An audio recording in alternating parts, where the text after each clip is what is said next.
Greetings and welcome to A1 Insights, the home for candid nursing conversations.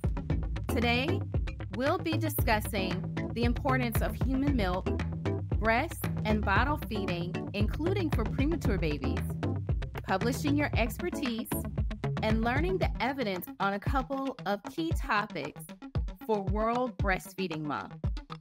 We have the pleasure of welcoming Dr. Britt Patos, founder of Infant Feeding Care, who's a clinician, researcher, author, and educator, and Gloria Dudney, Director of Lactation Services at East Tennessee State University Health.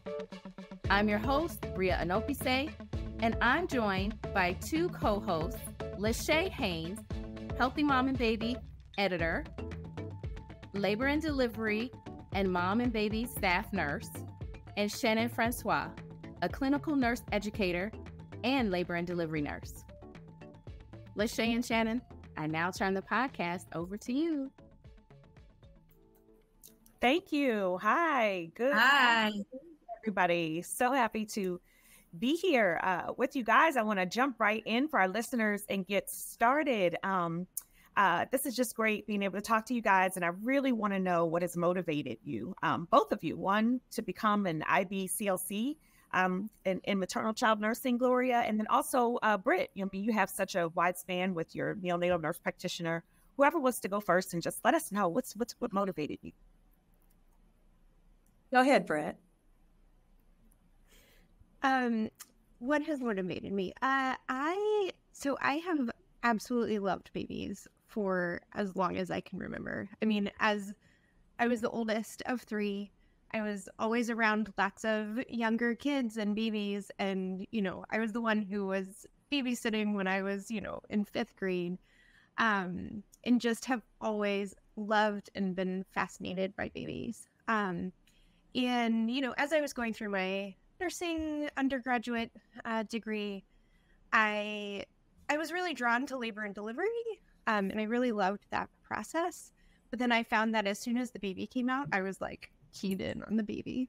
And then I discovered the NICU, and that was turned out to be just where my passion, really everything was there. I really liked the intensity of it. I loved working with babies and their families, seeing them grow and develop. And then, I got into understanding more about how much feeding was difficult for them, and really wanted to learn more about how to support them with feeding, both breastfeeding and bottle feeding.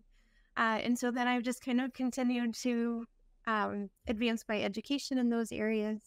And that's kind of what then led to becoming an IBCLC. Hey, wonderful. That's fantastic. Yeah, I have a very similar childhood story of just being drawn to pregnant women and drawn to infants. And I was fascinated when my aunt would breastfeed my cousins. I was just fascinated. Okay, we grow this human in us, and then we grow this human out of us. It was just so magical. I loved it, but I did not think that I had what it took to be a healthcare professional. I just did not. And so I began my college career with a music scholarship and loved it. And my plan was to have a vocation related to that. But my real focus was becoming a wife and a mother. I wanted to have babies. I wanted to feed babies.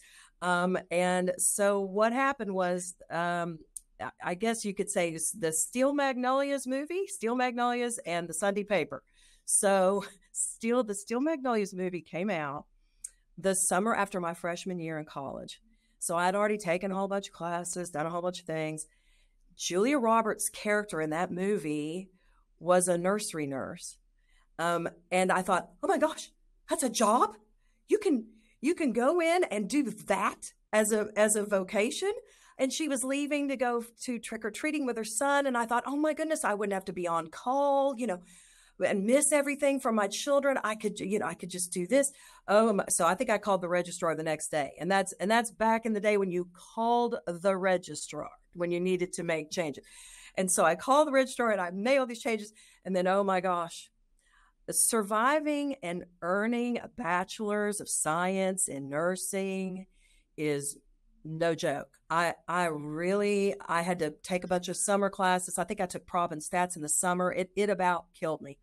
So I called my mom one day and I said, yeah, so I'm going to sell makeup at the mall now. That's what I'm going to do. I'm not going to do this baby nurse thing. And to her credit, she didn't say, and waste all of this investment. She just very calmly said, that's perfectly reasonable. And let's just talk about what that would look like. She gave me all the space to just really settle down and figure out what I needed. And I have used that technique with so many mothers in breastfeeding crisis because they feel trapped. And they're like, oh my gosh, I've already invested so much in this. What am I can't do this. So it was just a wonderful thing to provide me the space to really figure that out. So we pushed through. And then the Sunday paper part is that my daddy would always call me when Gallup poll put out their poll, and they've done this for decades, on America's most trusted professions. And ladies, nurses have been at the top of that list for decades. And that is no accident. We have one agenda. By and large, we can have biases in how we prefer to deliver care and all of that. But our agenda is this human in front of us. And the public knows this. They ask them questions about honesty. They trust us to tell them the truth. So it's a wonderful profession to get into and stay with. And then the IBCLC thing was just out of necessity. Nobody had any answers. It just, like Allison Stubbe says, it's just lactastrophe everywhere. Nobody has any answers. So I thought somebody's got to get some answers. I was at a pediatric clinic and I was answering the phone and I could not answer triage questions. And then I had my own child and couldn't answer my own questions. And I thought, okay, now wait a minute. I've been a nursery nurse in the hospital. I have been a pediatric nurse. I don't know how to fix my problem. And so this is one of the areas of medicine where they're taught how it should go, but we're really not helping physicians and nurses and other ancillary health professionals understand what to do when it doesn't go the way the people imagine it going. So that was the impetus to go forward and look for that next certification. So here we are. Wow. That statement that you made earlier was so powerful. I loved when you said that, we have the power and the ability to grow a human. And then afterwards, we continue helping them, to grow. Yes, that's right. Yes, through human milk. So I've really enjoyed both of your stories and journeys and, how comforting that is to be young and already kind of have an idea and a passion. I feel for those people that they're like, what I do, and they're almost near graduation and they still haven't figured it out. So it's nice that we, kind of have led our journeys very kind of early on, got that click. Something else you had mentioned about paper. I want to get into talking about writing. That was how I actually got to know how amazing Dr. Britt Pados was, and reading some of her articles in AWHONN's Nursing for Women's Health magazine. And as the editor of AWHONN's Healthy Mom and Baby magazine, we were looking for some articles, newborn and NICU, and came across some of your really great writing work. And for nurses out there that are listening to this that are interested in publishing, what advice, do you have for them on how maybe they could get started in writing? So I would love to hear from you about that. And then Gloria, you'd be thinking about your amazing book that you wrote. So I have the same question for you too. Dr. Pados. Yeah. So, I think, well, I'll go ahead and I guess start this off by saying that it still feels scary for me to write. And I've written a lot and I've put a lot of things out there and it still feels scary. So, that feeling of being a little bit scared about putting yourself out there and potentially like having other people read it or criticize it. I don't think that ever really goes away. And I think for me, I've just really forced myself to do it scared. And yes, I have to just jump in. Yes, you're never going to feel comfortable. Just do it. Yeah. And, I think everything that I have written has been in response to feeling like there was a need out there, feeling like, okay, in the same way that Gloria was talking about, there's just no answers for this particular thing. When I write something, it's really about trying to educate other people about something where I see that there's a need for that education on a particular topic. And so, I would say also it's one of those things that the more you do it, the easier it gets. It's still hard, many years into my writing career, like it still feels hard. But it gets easier, and you learn the process. That process can feel scary at first, but you just kind of learn what that process is. And I'll also add that I still get rejected, I think that's just part of this sort of world of publishing, and it doesn't mean that your paper is no good. It just means that maybe that was the wrong journal, or that journal already had something that was too close to that topic that they didn't want to publish again. But that rejection is, it hurts. It still hurts. But I think realizing that it's just part of the process, and it's not necessarily that I don't have anything important to say, but just kind of working through that and knowing okay, we're just going to move on to a different journal and see if somebody else is interested in it. Thank you. Thank you so much for that additional piece and just that vulnerability of letting people know. Because you're right. I've had that as well, where it's a lot of work, you write. And so just some of the suggestions that you just put behind that maybe it's the wrong magazine. It doesn't mean necessarily that your paper isn't good enough. It just may be, or that they already have something on that topic. So that was huge. So, keep trying, maybe revising it, taking really the advice that they give you to heart, and really trying to do that. So thank you for that. So Gloria, same question for you, and tell us a little bit about your book. Well, it's just so heartening to hear Dr. Patos' perspective on this. She's an accomplished researcher and author, and yet there is always a vulnerability, and it's just this moment where you have to decide, are the listeners worth it? And that was the question that was posed to me, because I've just in recent years walked into the academic environment. So I'm becoming more involved now. I'm participating in academic research and the publishing process. And so I'm enjoying that. But prior to that, I was just in a large private pediatric practice. And so it was just all my clinical knowledge that my patients and my colleagues were really pushing me to publish my care plans, because they were a little different than what you would find in public domain, just a little more individualized for each family to kind of find their own success. I just want to help them find their own way forward. And so, I have a section in the mommy friendly breastfeeding book called Bottles Can Save Breastfeeding. And so my ideas were a little counter, certainly when it was published, and still are a little counter culture.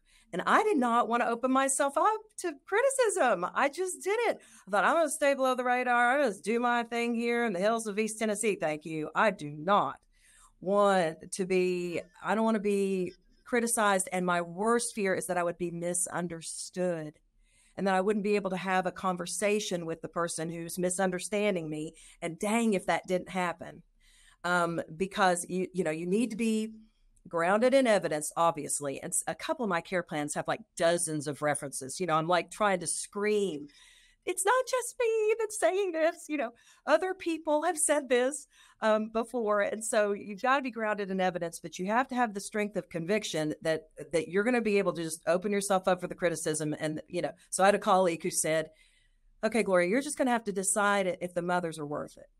You're just going to have to decide if your patients are worth you taking this chance. So, I did, and there was a review that was published where the reviewer completely misunderstood my plan of care. I had mentioned that when mothers are exhausted and babies are not good at breastfeeding yet, which is so common now, that they're born before they have the developmental skills to really do it prime time on their own, that it's okay if you don't nurse through the night, as long as you're pumping through the night, as long as milk out, milk in. As long as when milk is going into that baby, milk is coming out of you, then that is breastfeeding.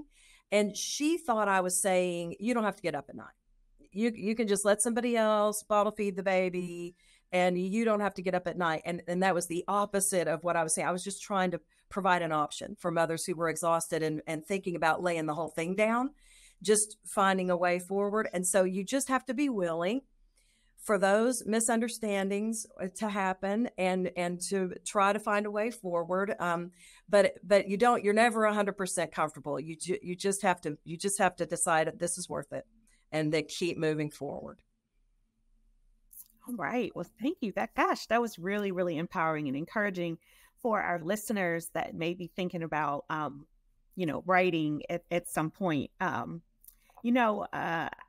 was also thinking while I was hearing both of you that I would really be interested in wanted to pick your brain a little bit. I am a board certified clinical nurse specialist. And so, as you know, clinical nurse specialists, our whole job is bringing best practice to the bedside, right? So we're all about evidence-based. And so I was thinking, I would just love to know if you could pick one evidence-based practice change that you could implement in all NICUs across the U.S., what would it be? And either one of you can go first. I'm just curious to know. I can go first. I might have a hard time picking one, but I'll go with I'll add kind of the side note first, which is skin to skin care. There is so much evidence for skin care for so many outcomes. I think it used to be thought of as sort of a nice thing to do. And I think there is more and more and more evidence that this is a critical component to providing evidence-based excellent care in the NICU. So that's one. And my second would be using data to select bottle nipples for babies in the NICU for both their safety and protecting breastfeeding. And I can talk about that for hours on end, but I'm happy to answer any questions about that. But those would be my. I love it. Gloria. That's just excellent. I like this woman. She has great ideas. And NICU is the one environment where I've not been employed. So I've not worked in the NICU environment. And so I'm a little hesitant to say now what y'all to do is, but I'll submit that Dr. Jane Morton's work on using hand expression rather than pumping in that critical first 72 hours, I feel like might move the needle on having more babies gain access to the unique benefits of mother's own milk in the NICU setting. So bless them. They're pumping in this post-traumatic high cortisol environment of a delivery not going the way they planned often, and certainly that separation from the baby that blocks oxytocin. And we're asking them to use a breast pump, and they're wonderful breast pumps, but these little drops of colostrum get stuck in that pump apparatus. And so hand expression helps them to be able to visualize, just into a clean plastic spoon, this bolus of life-giving milk for their baby. And they can do that at bedside in NICU. Instead of being sequestered in the pumping room at NICU, they can take advantage of those skin-to-skin moments and do hand expression. And they don't necessarily need to collect every drop, but do some hand expression to tell the brain, let's go, where we want this process to get triggered for maximum production for the long term. So I think integrating some of those at the bedside policies for hand expression, not just in L&D, but at the bedside in NICU would be helpful. And I think we're going to talk later about kind of our current focuses. And if we had one goal, what would it be? My goal is always interdisciplinary collaboration and trying to help with continuity of care. So that we'll talk about that later, but I feel like we could all contribute to making sure that we're singing from the same sheet music in the OB, clinic and antenatal preparation, and then the intrapartum at the hospital, and then the NICU follow-up to get mothers and babies connected back skin to skin again as soon as possible to trigger all of those wonderful things that happen. And then the downstream, no pun intended, of that would be milk release for the babies. So that would be my wish list. I love it. If I add something else. Of course, add. Yeah, I think. Yeah, I'll share a little bit of a personal story, and with a shout out to this idea of educating moms or birthing persons prior to delivery. So I have a set of twins who were born preterm, and we had pretty much all of the reasons for me not being able to produce a milk supply to support both of those babies. And it was only because of my background and my education that I demanded a pump. I was extremely ill. And it was one of those moments where everyone around me was looking at me thinking, you need to just focus on being okay right now. I was kind of like in and out of consciousness on oxygen. And in that moment, I knew that all of these other things were out of my control. And a lot about the pregnancy had been out of my control. And I really, really, really wanted to provide my babies with breast milk and to breastfeed them. And in that moment, as like maybe crazy as it seemed to everyone around me, I wanted to take control of that. And through a lot of hard work, I was able to provide milk for both of them and breastfeed both of them. And so it was a success in that way. But it really was only because, thank you. It was really only because I knew what I did going into that situation, that I knew what had to happen in order for me to meet that goal. Oh, thank you for that. May I add something there, Lachey? Mm-hmm. That is just such helpful information for the professionals who are listening and for the mothers who are listening. That we do when we lose control of this process. This is one place where we can gain control. But if we don't know how to do that, then we're struggling. So that's the beauty of having this information imparted to mothers prenatally. And that's what we're doing at ETSU OB is I see all of our moms during their 1 hour glucose challenge test, because they're just sitting there for an hour just on their phone, so let's use this time, so I go over all of the risk factors that this particular family is going to be facing, and we and I ask them, what in a perfect world, how do you want this to go? And then we try to marry their dream with their reality and make a care plan that's specific for their risk assessment. And then I order their breast pump. I measure their nipple diameter so we get the right flanges, so we're not trying to figure that out afterward. And we give them a plan A for everything's going awesome the way that it needs to go. And then a plan B if it's not going awesome, so that we have breast pumps and hand expression and all the things that we need for success if it doesn't go the way we plan. Because that critical first 2 days, you can't be preparing them for the critical first 2 days during the critical first 2 days. We have all these months that we're pregnant.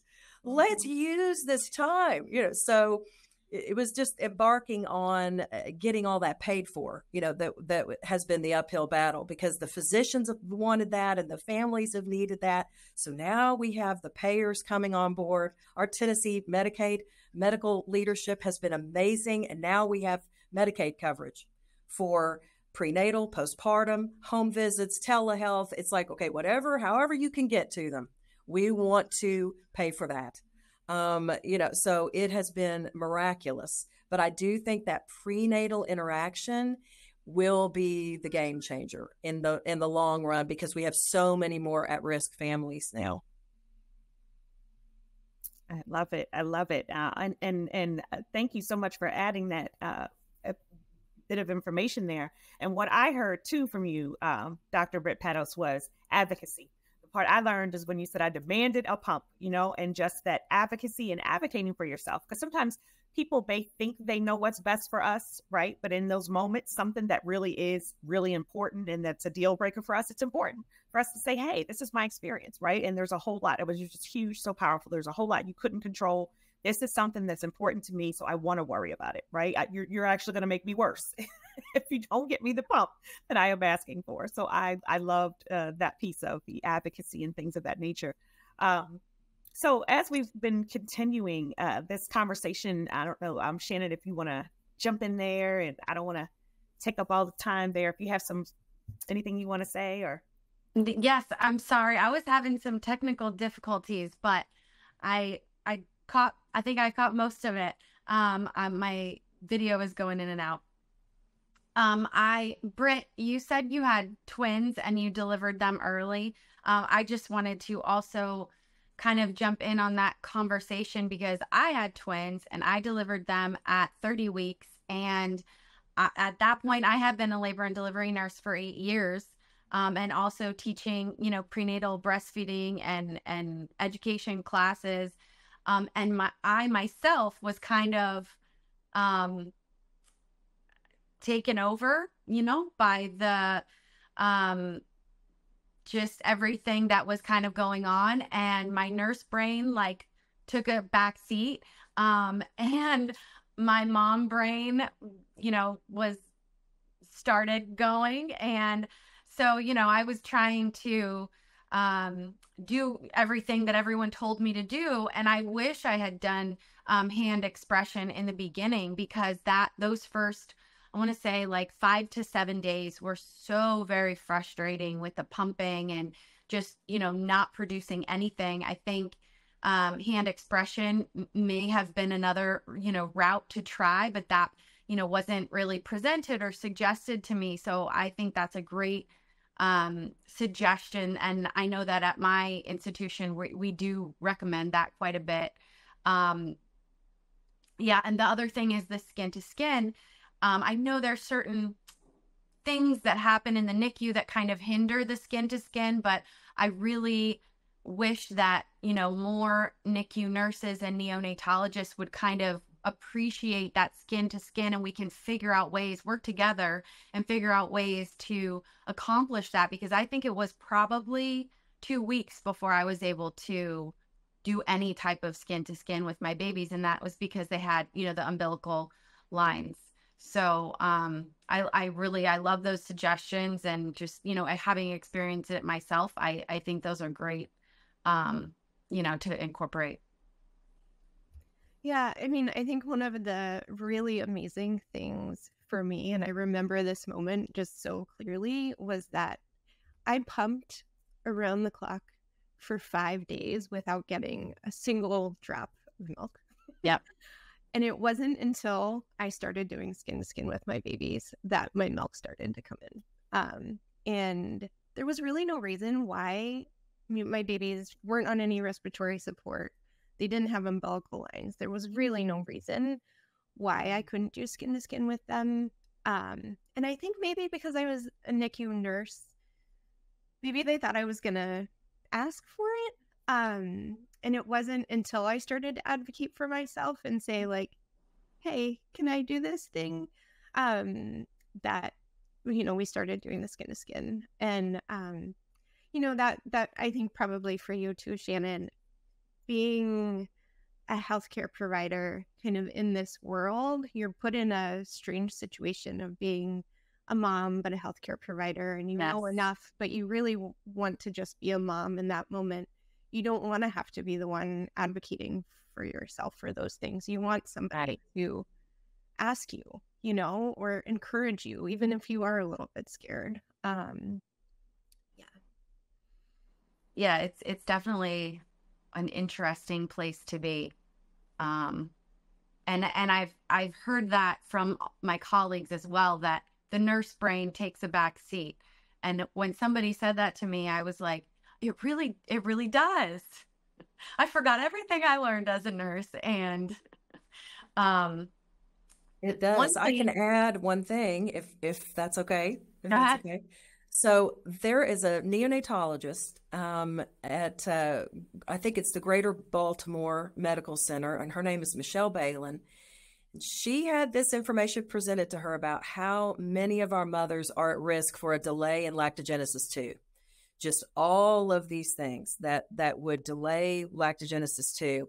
And as a neonatologist, she decided, okay, because we were discussing this prenatal piece of arming families to be peaceful, and connected with their babies and successful, with breastfeeding. And so she decided to start going to visit the antenatal unit, and she would sit down and chat with mothers who were in for preterm labor. And they're there and they're trapped there at the hospital. It's the perfect opportunity. Introduce yourself and then start talking about, what are your thoughts about infant feeding? And then she was able to talk about the hand expression, and as a physician, her words had so much validation to the mama about how to go forward, and to the family, the whole family, about this process and how it was normal, and but the NICU wasn't going to feel very normal, and how to go forward. And it's so she and her team have really made an effort to get into that antenatal space and bridge some of those care plans, which I just feel like is so exciting. So mothers who don't not have knowledge about this, people who aren't nurses, can get some of that information even in the hospital setting, in addition to the clinic setting. So it's exciting times.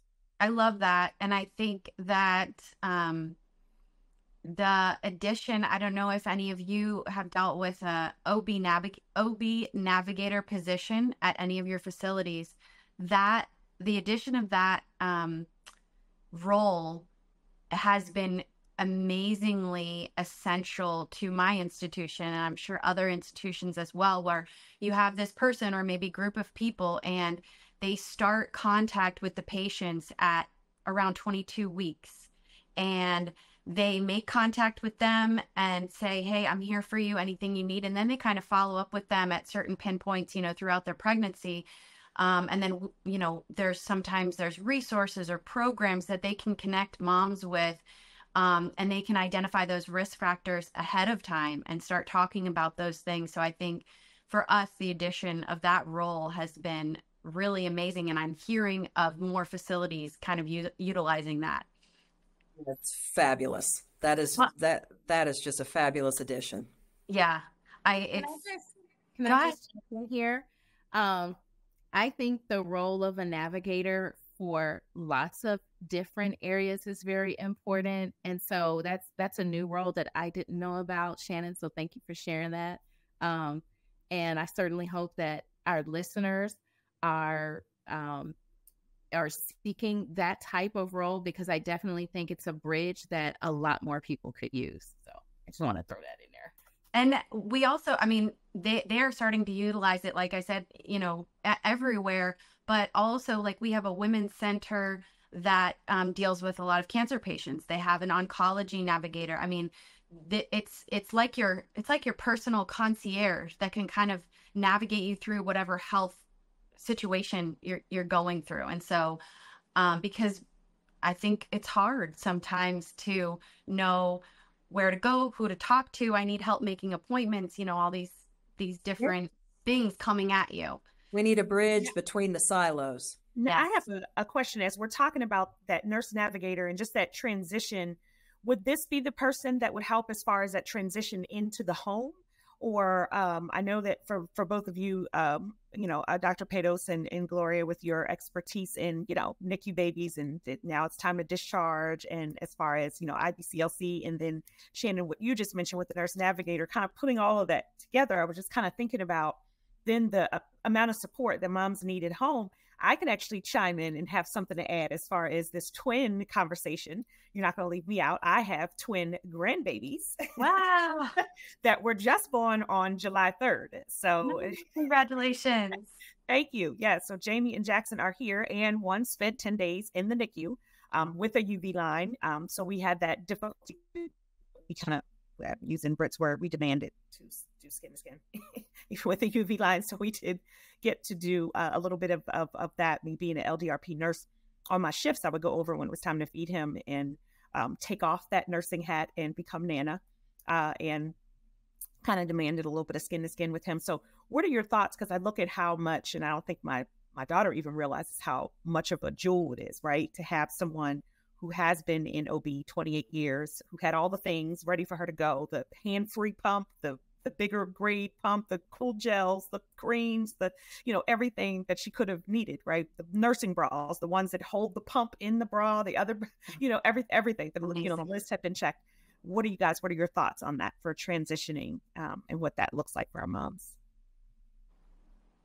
I mean, as far as our OB navigator, we have a lot of programs at our facility that are postpartum programs. So she can kind of coordinate with either our lactation clinic or getting them set up with, a resource in the community where there's a lactation nurse that can go to the home. We have a breastfeeding support group. I mean, there's lots of different resources. So the navigator does help with that postpartum and kind of, identifying those risks and those needs and putting those patients with where they need to go, who they need to see. I don't know if you guys have any thoughts on visiting nurses, in the lactation consultants visiting the patients in the home and how much that is needed. Or just strategies for the transition into home. What are your thoughts? A nurse family partnership in our clinic network. Is that something that you have, Dr. Pados, where you are? No, not that I'm familiar with. So the nurse family partnership is run through our College of Nursing at ETSU, and they connect with mothers in the first trimester of pregnancy, and then they're with them until the child is 2 years old. And they are teaching and supporting and helping make sure that they get their appointments and they get to their appointments. So it's like having the navigator, but on the home side of the equation. So they do all home visits. And they're connected to that family through the entire pregnancy up till 2 years of age. And they're making sure that they're getting to the lactation consultants, the speech therapists, the occupational therapist, so whatever that family's need might be. It might be a low risk situation where they just need to make sure, hey, you need to get you to your postpartum appointment. I know that the focus is on the baby, but we've got to make sure that mom is okay. Because if you're okay, everybody will be okay. So let's make sure that we get you to your postpartum appointment. So they're safety nets, for us, to make sure that folks are not falling through the cracks. So that is a really beautiful program. And then, of course, my focus is on developing the workforce for outpatient lactation support in the state of Tennessee. So having OB folks, having peds folks, so that there is no break in the continuity, and we have support wherever mom is. If she's at her, and I say mom, the family, wherever the family is, at her OB appointment, at the peds appointment, that every touch point, the question can be answered, and we're not waiting weeks and weeks to get the right assessment and the right plan of care. Yeah, I think this is something that is really needed. And it sounds like what you have in place, Gloria, is wonderful. I think there's still a lot of places that are lacking that sort of transitional care. And I think there are a good phrase for it. Yeah. I think there are a lot of families that do wind up in this situation of kind of, we, especially in the NICU, like monitor everything all day long, and then we just send them home. and there's a lot of floundering. I think it's hard, depending on where you are, to find outpatient support from people that understand the sort of complexity sometimes of these babies who have been born premature or with other medical needs. And I think having people that can help make those connections would be wonderful. But I do think that's still lacking in a lot of places. Now, I kind of want to change directions a little bit, but you both had talked about providing answers where there were questions. And I love that. I love when, healthcare providers are like, a lot of people are asking me this question. We need to get the information out there, because if they're having the question, then I'm sure, elsewhere around the world, the country, other people have this question. So I have a question that's come up quite a bit, actually, for me. And that is about nipple confusion, because I have heard different responses. And so, I know what they're teaching at my facility, but I mean, I have heard healthcare providers that have been in this field for a very long time give very different answers on the whole topic around nipple confusion. What are your thoughts? This is your area of expertise, Britt. So take it away and I'll back clean up. I saw your mic go off and I thought, ooh, great, she's going to take it first. Nope. I mean, I'm happy to. I just feel like this is your area of research too. So here's what I teach. The way that a human breast functions in a baby's mouth during breastfeeding is completely different from how a silicone bottle, nipple, or teat functions in a baby's mouth, right? Mm-hmm. The human breast is very elastic. It really conforms to the shape of the baby's mouth. It's, very stretchy. And that is just simply not how bottle nipples work. There's lots of companies out there trying to make lots of claims about their products functioning more like a human breast. And I would say it's marketing. They might try and make a bottle that looks like the shape of some women's breasts. But the way that functions in a baby's mouth is just very different. So when we're asking a baby to breastfeed, they have to do certain things with their mouth in order to be successful. And when we're asking them to bottle feed, they have to do different things in order to feed successfully from that. And so it's not so much confusion as it is requiring them to have different skills.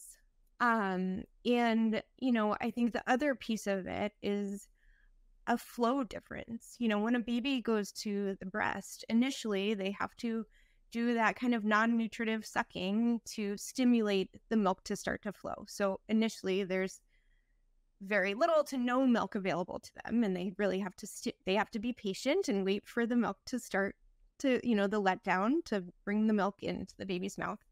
Whereas at the bottle, as soon as that bottle goes into their mouth, sometimes before they even start sucking, the milk starts to come out for them. And so and especially if we're using a very fast flowing nipple, that baby is going to be getting a whole lot of milk really fast, which is just different from breastfeeding. Now, sometimes when the milk does let down, it can be quite fast, but it's just a very different flow rate. It's a different way that the baby has to eat. And so pretty much everything about it is different. That's exactly right. That we have two skill sets we're trying to teach simultaneously in babies who, for whatever reason, don't have the competency for exclusive breastfeeding, or we're waiting for mother's body to produce larger volumes of breast milk, and we have to have a bridge. We have to have a way to, as Barbara Wilson Clay and Kay Hoover describe in their breastfeeding atlas, this priority list of feed the baby, build and protect the milk production and protect the breastfeeding relationship. And then, Dr. Morton's taken that and created this whole paradigm shift for lactation support out of that concept of we have to keep the baby fed. Then we have to grow the milk supply, because without a milk supply, there is no breastfeeding relationship. So we're reorganizing our thoughts on this because we have so many babies and mothers with breastfeeding dyads who are not ready for prime time. So until we're ready for prime time, what's it going to look like in between? So Barbara Wilson Clay and Kay Hoover talk about being kind of culturally sensitive in this moment. It's helpful if we're talking about a short-term supplementation situation where we expect the milk to come in the next day. We're going to have, this baby's really not struggling to attach. We're just waiting for the milk to come in. That syringe feeding and cup feeding and spoon feeding is very logical, that we wouldn't ask the baby to learn the additional skill in those really early days. But when we're talking about having to do this for weeks, if we have a NICU situation, if we have a baby who's a 35-weeker who went home, that's my ultimate nightmare. Or the 35-weekers who just go home. They don't get any extra support. And we're going to have to I just tell families, look, the due date is the goal date for breastfeeding. Their due date is when we should expect them to be competent at this and be able to do this. So we got to make a plan until the due date. So if they've never seen anybody breastfeed before and all they've ever seen is a bottle, then that family probably needs bottle feeding training. And that's where your research is so important, Dr. Patos, because what it says on that label is not necessarily what that flow rate is. So having your data available so that we can actually pick a slower flow or a faster flow if that's what we're needing, because the breast is super fast. So if we have a baby who's refusing the bottle because it comes too slowly, because they're used to their mother's breast and we're trying to go back to work and the baby won't take the bottle, so then we need to know where's the fast flow bottle. So having your data is more helpful than reading the label on the packaging. So we're just, our role is to walk them through whatever challenge they're facing. And to my knowledge, there's no definitive research on this whole concept of nipple confusion. There's a lot of conversation about flow preference. Obviously, that's just human. We want the thing that's giving us the food faster. So we can help them navigate all those things. I feel like our policy panic over this is probably counterproductive, where we just have added another no for our parents. No GMOs, no plastic, no processed food, no pacifiers, no artificial, tell them what they can do. Let's give them some yes messages, so we can give them the way forward and walk them through and get past this abject fear of nipple confusion. Also, I think for any healthcare providers, especially at the bedside, that are listening right now, this type of expanding your knowledge through whatever the route is, Gloria, I've been to some of your presentations, any type of continuing education where you can grow your knowledge and bring that back to the bedside. I think that is just so important because we have people who have, been in the field for a long time and maybe things are changing. And if they don't, continue to keep up with those changes, they might be telling patients something that, well, that's really not what we're telling patients anymore. And so the continuing education is crucial, I think, to many of our healthcare providers. Also, when we're talking about the transition home, I'm just thinking, what are some strategies, that our nurses at the bedside, our multidisciplinary team, but the nurses are really there with the patients the most. So for the nurses to help the moms and the babies in the transition home, what do you think are some strategies that are really effective, really important in regards to breastfeeding and bottle feeding? Shall I go first, Britt, on that one? Okay. That concept of reminding them, kind of like in the movie Karate Kid, where they do wax on, wax off, wax on, wax off. Using this mantra of milk out, milk in is, I have found it to be so helpful, because you do all this discharge teaching. And that when you're getting ready to, and it is so overwhelming. It's all the things.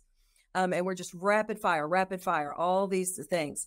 And so saying to folks at every point, prenatally, intrapartum, postpartum, just remember, if you get overwhelmed, if you think, I can't do all these things, that you've just, every time milk goes into the baby, milk needs to come out of you. Because if the exclusive breastfeeding thing isn't working, their learning curve just took off straight uphill. And so just remember, you've just got to get the milk out of your body every time that baby eats.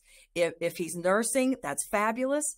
If he is not, we get it out with hands, we get it out with a breast pump. But the most important thing is that we not get to 10 days postpartum and she's pumping 3 times every 24 hours. And we've lost that beautiful calibration time because she didn't understand that was the key to her future. So just helping them get a mantra. The hormones are supposed to be putting them into right brain. They're supposed to be thinking in big picture, non-analytical terms. So oxytocin is supposed to be kind of putting them in connecting mode and not data mode. So just milk out, milk in, and then we're going to get you with the people who can help you with the specifics. But if you're coming unglued, just remember that one mantra. I found that to be super helpful in that transition from hospital to home. I love that mantra. I've never heard that one before. That's easy to remember. I think that's kind of the most important, is what can I tell them that they're going to remember in that moment of distress of, what do I do? Milk in, milk out, milk out, milk in. Oh, that's, Britt, what about you? As far as in the bottle feeding world or breastfeeding, whichever. Yeah, and I think this relates to both. I think finding a bottle nipple that is going to protect breastfeeding and continue to support breastfeeding, but where the baby can be successful and safe prior to discharge. So, having a baby, for example, using single-use products that are available in many NICUs, and then sending them home to use something that the family has at home. Because, you can buy those single-use nipples, but really, for everyone's sake, they should be moving on to a reusable product for the environment too. And I think having families bring those products in well before discharge to ensure that the baby's safe, helping and guiding them towards what would be appropriate for that baby, and then making sure that they're well established and feeding well on that, while we're also supporting them with learning breastfeeding, if that's the family's goal, and then connecting them with resources, outpatient, who can continue to support them once they've left the hospital. And that's, really focused on the NICU, but I think that's true across settings as well. I agree. Such a great point. That's such a great point, because they don't know what they're getting with that package. But if we had them bring them with them so that we could observe a feeding with what they're going to use at home, and that baby is aspirating or micro aspirating, then we would need to, obviously be teaching pacing techniques, finding a different nipple, and it provides the opportunity for the baby to remain safe. That's such a brilliant point. Mm-hmm. And I'll add to that too. Some hospitals kind of have a either written or unwritten policy that a baby has to be on a standard flow nipple before they leave the NICU. And that is just completely not at all evidence-based. What we do know is that those standard flow nipples, particularly the single-use ones, are way faster than the vast majority of products that are sort of intended for reusable use and intended for newborns. So having this expectation that they'd be able to manage this standard flow, and there's nothing standardized about any of it, is just not, it's not evidence-based at all. And I think, talking about nipple confusion, I have nipple confusion about all the nipples that are out there because there is no standard. And then you have slow flow, slower, slowest flow, and they're all marketed differently. And I don't think patients fully understand, you can't keep the baby on a slow flow nipple forever. And so there's a lot of, education that I think needs to go on there. And you're right, the policies that they have to go home on this, our standard nipple, it's not realistic, I think, in a lot of cases. But I wish there was a little better education out there, marketing education maybe for all the different nipple types. I'm working on it. She is big time working on it. Just thank you. Oh, good. And don't forget about us at Healthy Mom and Baby Magazine. We're ready for the information. We're holding you to that. Okay. And just kind of to wrap up for me, I, we started off by asking how you got here. What was your motivation to get into this field, and what you're doing? And my question is, if you had one goal or purpose of what you are trying to achieve now in what you're doing now, and maybe it's the same from where you started, but what is your purpose today? If you could come up with one maybe specific thing.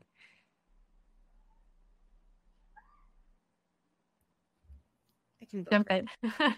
Go ahead. I think, I mean, related to what we were just talking about, my one big goal is to standardize what is happening out there in terms of bottle nipples and milk flow rates.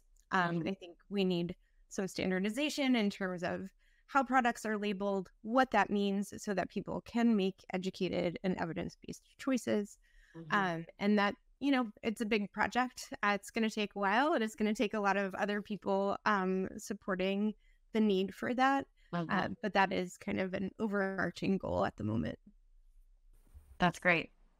I love it. And I can't wait for that tool to be widely available, so that not only the professionals, as you were saying, Shannon, not the professionals need this just for safe care, let alone competent care, but just safe care.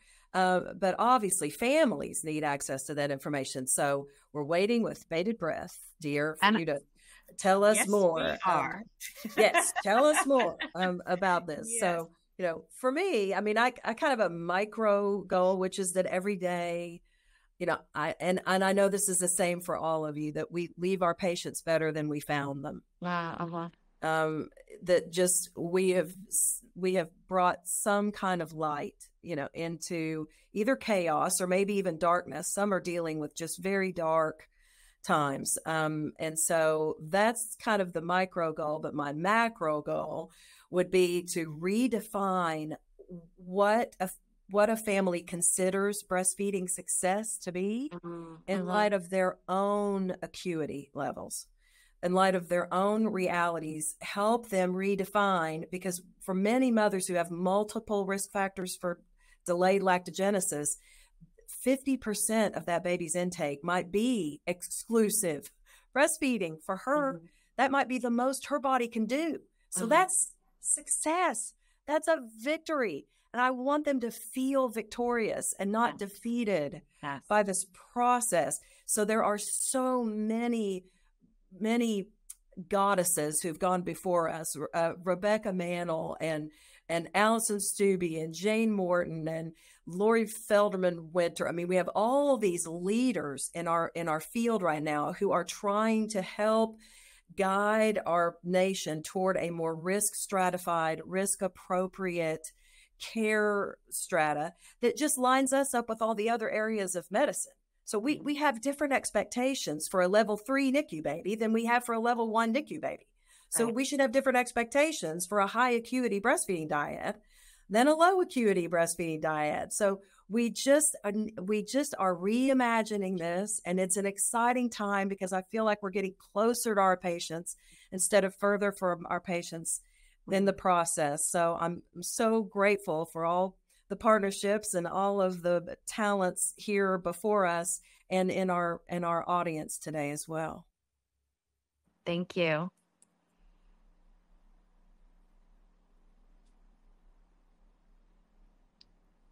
All right. Lachey, any last words? I just wanted to check in with you. No, I think this was an amazing, a really amazing conversation. And I'm definitely leaving with my cup filled and some tips even for my own daughter and grandbabies. So yes, thank you guys so much. Thank you. And we're going to have resources, right? We'll have resources for the listeners. So if they want to look further into these things, we've alluded a lot to these risk factors. And so those are very clearly within new AAP updates about breastfeeding and things that we can help prevent problems. So those resources will be available for our listeners. Yes. The name of your book is, you can tell the listeners. The book. I mean, the book, it's mommy friendly breastfeeding. But the resources are the work of many other of our researchers in the country who've provided a way forward. And Dr. Pados being one of them to kind of help us along the way. So we'll have that easily available for folks. Great. Yes. And again, you have a Gloria's book that she just mentioned, and you can read so many of Dr. Britt Pados's publications in our A1 for Women's Health magazine, and you'll find some of her writings as well in our Healthy Mom and Baby magazine. Absolutely. Awesome. So the new word and the new phrases for today that I heard were lactastrophe and worth it, and milk out, milk in. That's what I heard from you all today. And when no one else had the answers that you needed, you got the degree, you got the certification, and the expertise to educate and support families with all the complexities that come with feeding their babies. Mm-hmm. I feel that that's the win-win spirit, right? Yes. Absolutely. Absolutely. And I also heard you share your vulnerabilities with your babies, Britt and Shannon, and with your grandbabies, Lachey. So using your voice, being the voice for families, and then the growth that you all have had in your clinical practice and in publishing. This is an empowering guide for other birth workers and healthcare professionals. You didn't let fear, you didn't let rejection hold you back from moving forward with your purpose. And so Shannon and Lachey and I thank you so much, Dr. Pados and Gloria Dudley, for joining us today. This was a privilege to have you on, and we will post all of those resources. I heard the name dropping, so we will link to your book, to your research, and to others that our listeners can connect with. They can also follow you on LinkedIn. They can contact you if they'd like to reach out and learn more. And then, of course, you can always reach our podcast and our co-hosts. So thank you to our listeners for tuning in today. We appreciate your time. We ask that if you enjoyed this episode, and we know you did, to please share that with a colleague or with a friend. You can find us at a1.org/podcast. You can find us where you listen on streaming. On our website, you can read the bios for Dr. Pados and Gloria Dudley. And then we ask that you come back and listen to our other episodes. You can rewatch us on YouTube. This is all for today. Thank you so much. You all be well and stay safe. Thank you. It was an honor. Thank you all.